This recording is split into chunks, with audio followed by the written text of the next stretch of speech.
Well, welcome to another edition.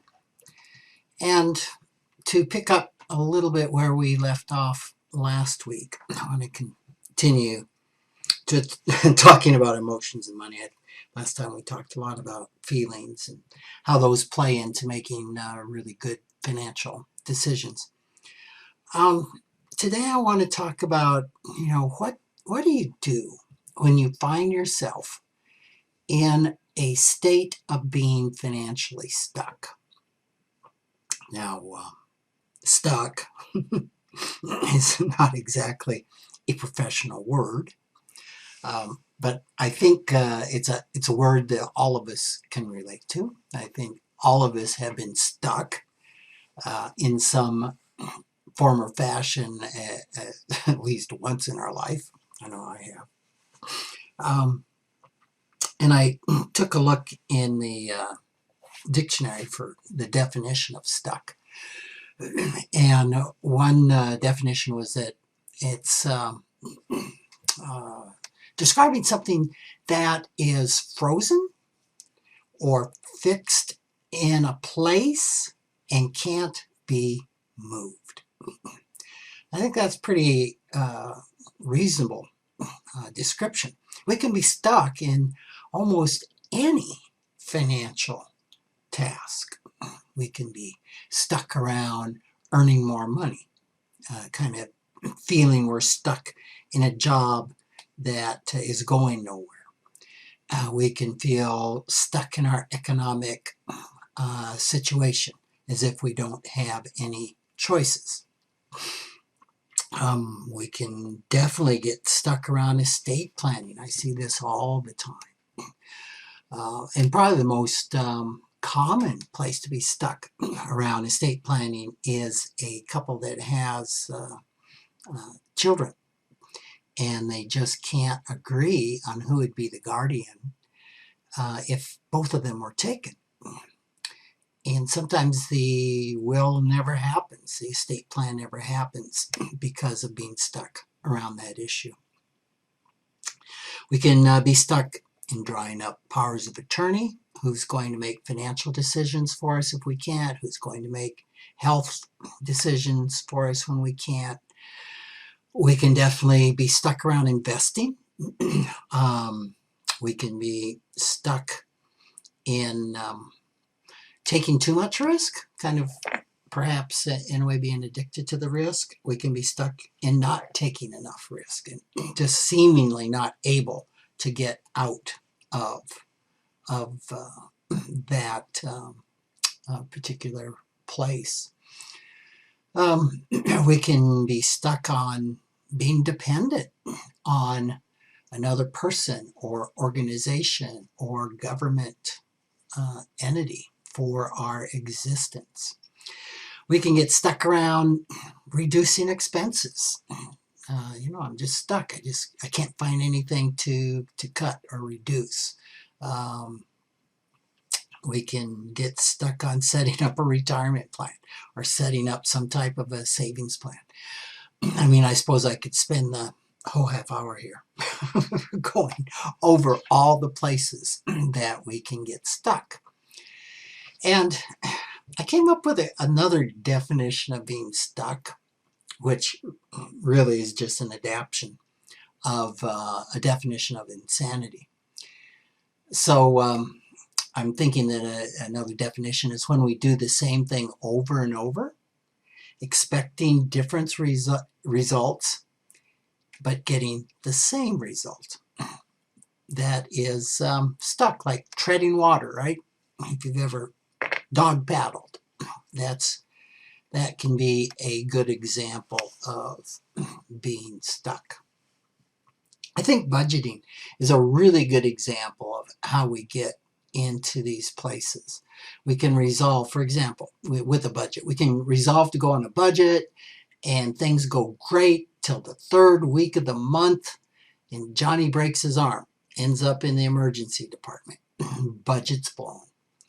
Next month, we start at it again. Things are going fine. And then the car transmission goes out and there goes the budget. And we start again the next month and it was great until there's this really unexpected school expense that comes up and blows it. And this just can go on and on until eventually a person just gives up and says, I can't budget, or it doesn't work. And it's like, after a couple stabs at doing this, it's just not going anywhere. And I think that's pretty good evidence, is if we do something like that and we remain stuck, I think it's evidence that our behaviors or our beliefs or the method that we're using to get unstuck isn't working. There's something else going on. And usually the stuckness is anchored in some type of unconscious, emotional, and financial dysfunction. And the key here is that it's unconscious.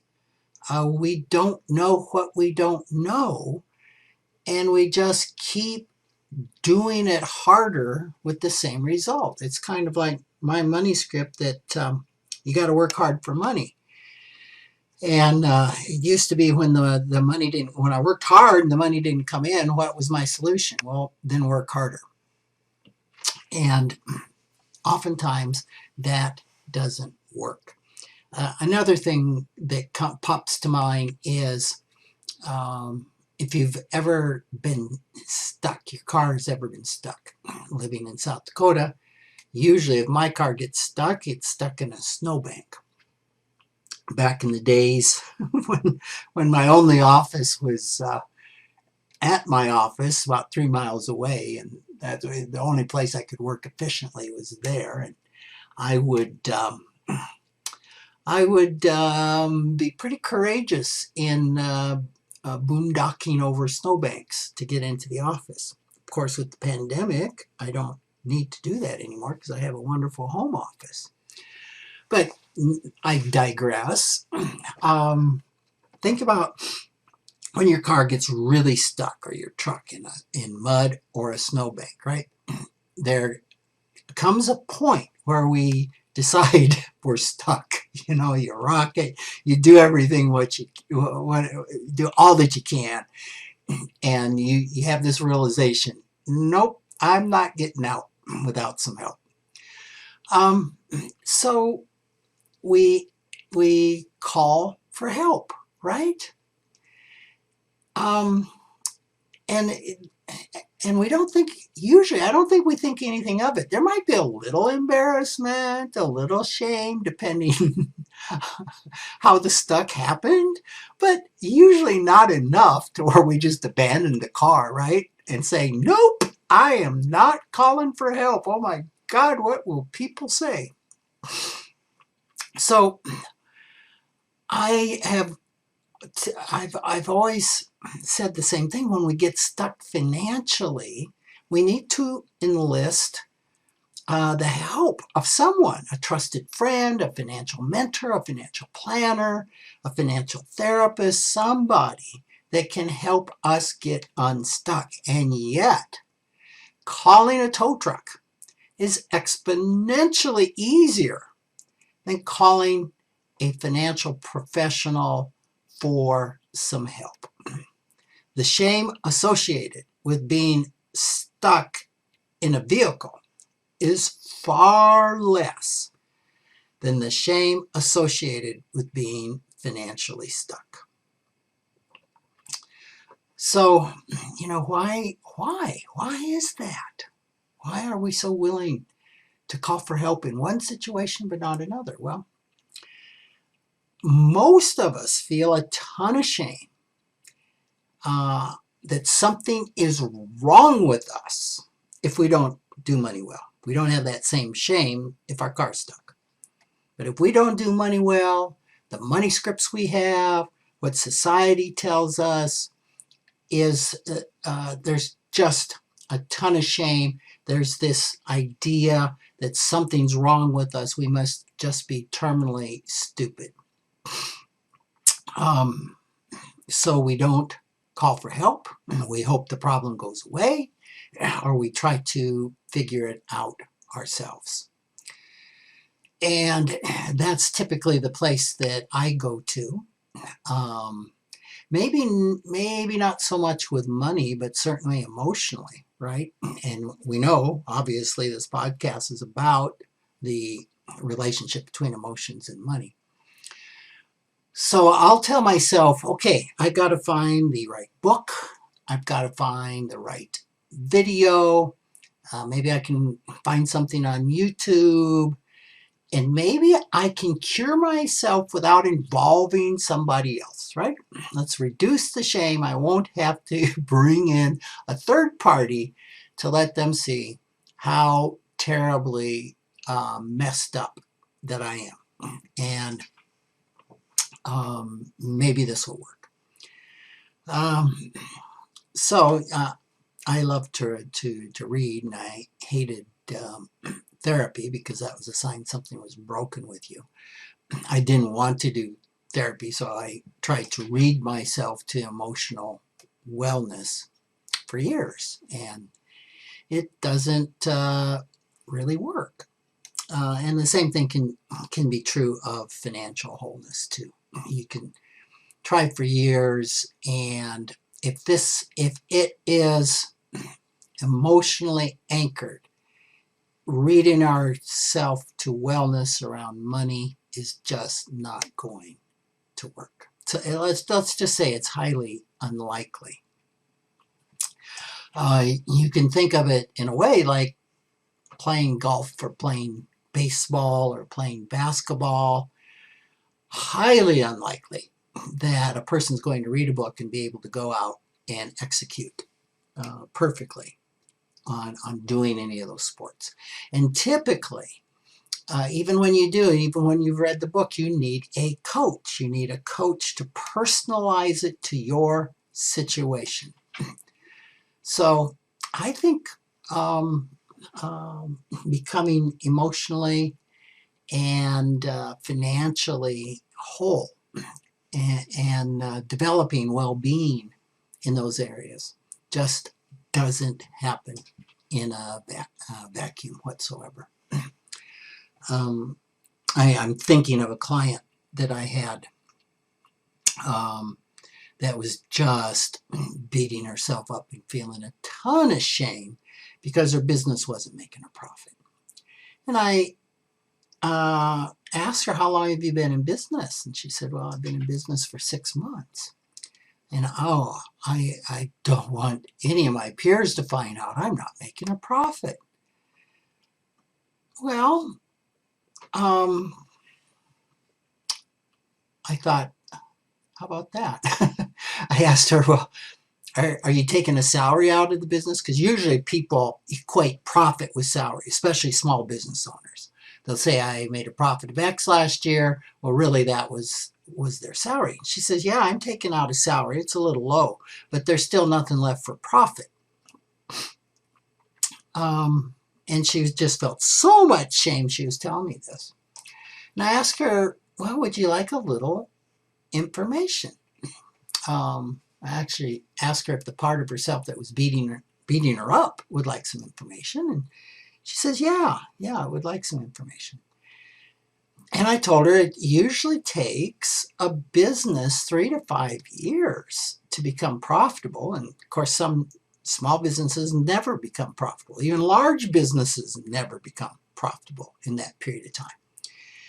And she was just so surprised. And it's just like immediately somebody flipped a switch and the shame just lifted and the relief on her face was palpable. So that's a situation where getting a little bit more information can sometimes be helpful. But oftentimes just getting a little bit more information doesn't necessarily get us unstuck, because it's about so much more. All right, so when I am interviewed on this topic by reporters, they typically do not like the response of when they say, well, what can I do? What can a person do? And I say, well, probably go hire a professional to help them or do their own work, emotional work around the money. And that doesn't sell well because it's not a soundbite. And a reporter is looking for, here's the 3 things you can do to fix yourself. So a reporter recently asked me this, and I'm just like, okay, let's try to come up with something for the person who says, no, I want to read my way to health first. And maybe let's give them some things that could be helpful if they actually would do them. Of course, that's a whole nother issue. So I said, well, the first thing that a person can do is to become curious about the stuck part of you, to become an observer, a curious observer. Okay, now this is usually opposite of what we do, because we usually shame and criticize that part of ourselves that's stuck. So what we could do is to get curious about this part, ask the parts of us that are shaming and want to get rid of this part, just to relax and step back and ask yourself, what would it fear would happen if it became unstuck? Or what is it trying to accomplish? What hope does it have by staying stuck? And if we really tune in and listen, we usually can find out some really incredible information. So usually all these parts of ourselves are attempting to accomplish something that is for our own good in the way that it's being viewed. Okay, it's a good intention. So that's the first thing to do, is become a curious observer of that part of you that's stuck. Then the second thing is to realize that you're not that behavior, that you are not stuck, that you are not stupid. That behavior does not define you. It's just like a child. If you have a child, and as a parent you say, shame on you for spilling your milk, shame on you for running into the street, you're bad to do that, or shame on you for hitting your brother or whatever, that's bad. You're bad to do that, right?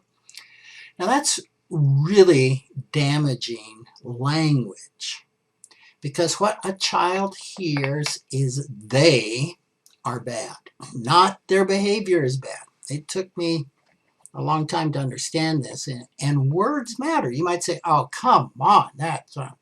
No, words matter. It's far more accurate to say, you weren't a good girl, or no, don't do that, sorry. You're a good girl, you're a good boy. However, hitting your sister is just not appropriate behavior. The behavior is what is lacking, not your being. Okay? And you've heard me say this over and over and over again. Even the most illogically seeming financial behavior makes perfect sense when we find out the core belief. In almost every case, there's an underlying good intention within the system, even when the behavior seems to be hurtful to someone else. Okay? So, separate yourself from your behavior. Then a third thing, and this was in the book Facilitating Financial Health that I co-authored, is start a dialogue with your behavior. We call it the money dialogue in the book. And this is a pretty insightful exercise. It's used in Gestalt, called the empty chair exercise. And I've seen this used with phenomenal success over the years, where if you're having some fear on something you don't understand, you have two chairs, then you speak, you pretend your fear is in the other chair, and you speak to your fear like, what are you about? I don't understand why you are so big. Then you actually physically switch, go to the other chair, and you answer as fear. Well, you just aren't listening to me. Then you switch and you respond to that. Well, what do you mean not listening to you and what? And then you switch, okay? So the money dialogue's doing this, but you're doing it on paper. You're not having to switch back and forth. And you just start off writing, what you say, what the money behavior would say back to you, what you would say. And this can go on for many, many rounds. I have my students do this in the graduate class that I teach, and many of them find this is one of the most helpful exercises that they do. It often results in some pretty interesting information. So try that. The fifth thing is to become aware of what you're feeling. All right. And the last podcast went into that in spades. I'll just summarize that whenever you're making this money decision or you're stuck, ask yourself what you're feeling. And remember, a feeling is one word. A feeling is not a statement. And in our society, when a person says, what do you feel about that? You usually hear a statement, right? Well, I'm thinking this is a really dumb purchase. No, that's not what you're feeling. What are you feeling? Scared, happy, fearful, hurt? So focus on what you are feeling and get down to that bedrock. It's amazing how just naming what I am feeling can shift things. And then if you haven't listened to that podcast, listen to that podcast. That will give you some other perspective on it. The fifth thing is meditation. Now, this can help a lot with the feeling part, right? Can be really helpful in quieting your mind and looking for feelings. Feelings start as sensations. So what you do is you want to let go of the thoughts and let the feelings be kind of like a body scan, searching for feelings in your body. So this can really, really help, because feeling is not taught to us how to feel. And oftentimes we think we're feeling, and all we're doing is talking about the feelings. So, and number 6, the final thing is tell another human being about your behavior. At this point, you're probably saying, whoa, Rick, you said you're going to give us 6 things how we can do this ourselves. Well, if that's the case, stop with number 5. But tell someone else about your behavior. Okay? It doesn't have to be a financial professional, but it does need to be someone you trust, someone who is safe, and someone who you are pretty darn sure isn't going to shame you. Why? Well, there is a saying in therapeutic circles that we are only as sick as our secrets. And we carry so much shame around our secrets, or at least what we think are secrets, okay? That's important to understand. And one of the most powerful things I've ever experienced is when I have admitted to another human being my shame, my shortcomings, what's going on. When they listen to that and say something like, oh, wow, yeah, I get it. I have the same problem. I've done the same thing. And the relief that can come from, you're kidding me. But just articulating that and getting that out can be so freeing and so healing, both emotionally and financially. So, and then once you've done that, you may internalize and become more understanding of the benefit of having that trusted person in your life that you can process these things with, that can be a facilitator and guide for you, so that you can begin to modify these behaviors and further go down the road a little bit further toward financial well-being. So I hope this has been helpful to you. And again, I appreciate hearing from you, appreciate thoughts that you have, questions that you have. You can always email me at rick@rickkaler.com. So thank you and take care.